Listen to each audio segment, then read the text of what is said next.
Assalamualaikum warahmatullahi wabarakatuh. Alhamdulillahilladzi an'ama alaina biizhari sayyidil bashar. Wassalatu wassalamu ala khairil akhyar wa ala alihi wa ashabihi wa man tabi'ahu ila yaumil mahsyar. Amma ba'd. Puji beserta syukur, marilah sama-sama kita panjatkan kehadirat Allah yang Maha Suci, yang mana pada kesempatan yang berbahagia kali ini kita semuanya masih diberikan sehat jasmani maupun sehat rohani. Tidak lupa pula sholawat beserta salam semoga selamanya tetap tercurah limpahkan kepada Habibana wa Nabiyana wa Maulana Muhammad sallallahu alaihi wasallam, kepada keluarganya, sahabatnya, tabi'in dan tabi'atnya, dan mudah-mudahan sampai kepada kita selaku umatnya. Amin Allahumma amin. Dewan juri yang saya hormati, serta sahabat Kimsi yang juga saya cintai, mudah-mudahan Allah muliakan. Dalam terminologi pendidikan, negara merupakan micro-organizer of education, penyelenggara pendidikan berskala besar.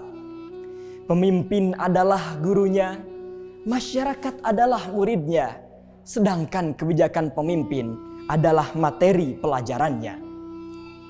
Alhasil, seluruh perilaku pemimpin akan diguguk dan juga ditiru oleh masyarakatnya.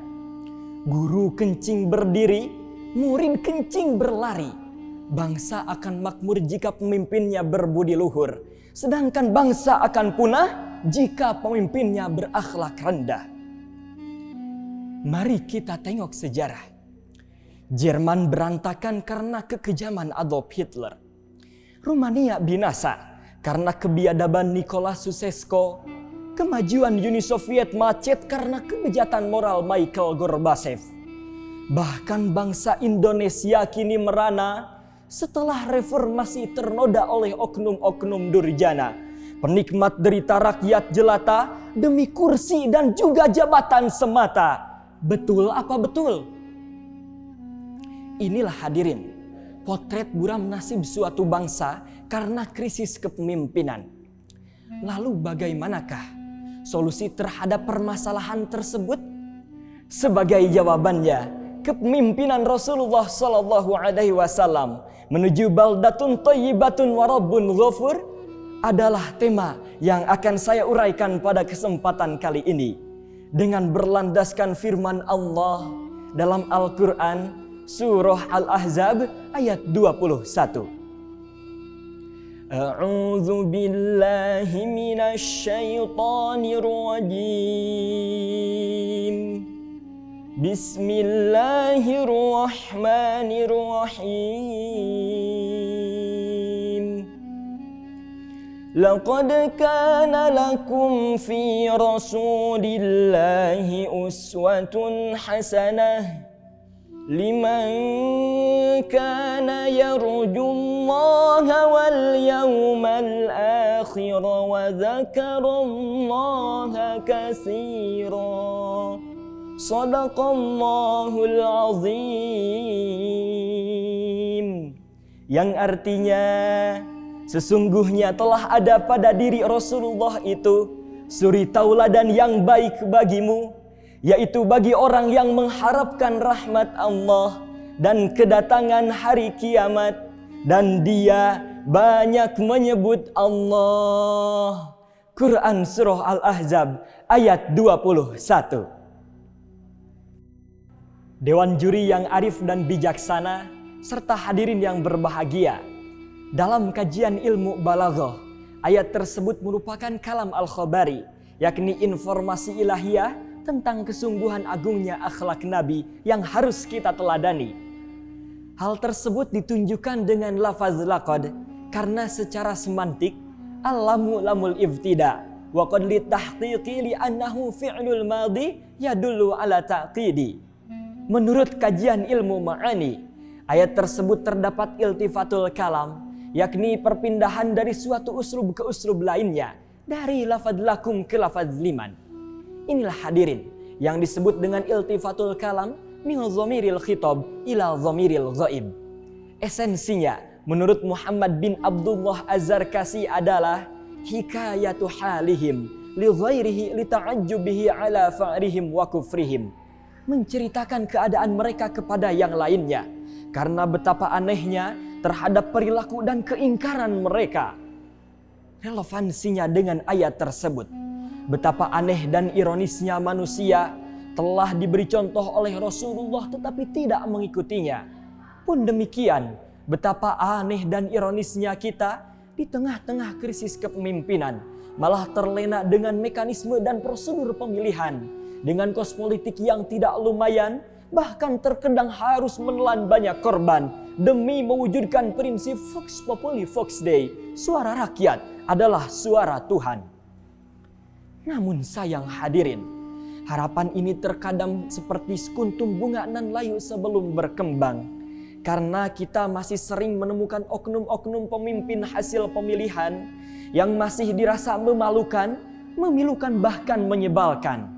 Sebelum terpilih sebagai pemimpin, mereka tampil laksana malaikat pembawa syafaat dan juga penebar rahmat, siap menyejahterakan rakyat sehingga setiap orang terpikat untuk memilihnya sebagai pengemban amanat.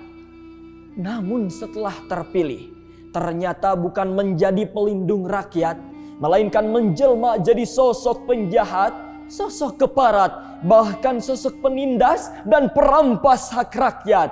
Na'udzubillahi min dzalik. Mengapa hal tersebut terjadi hadirin?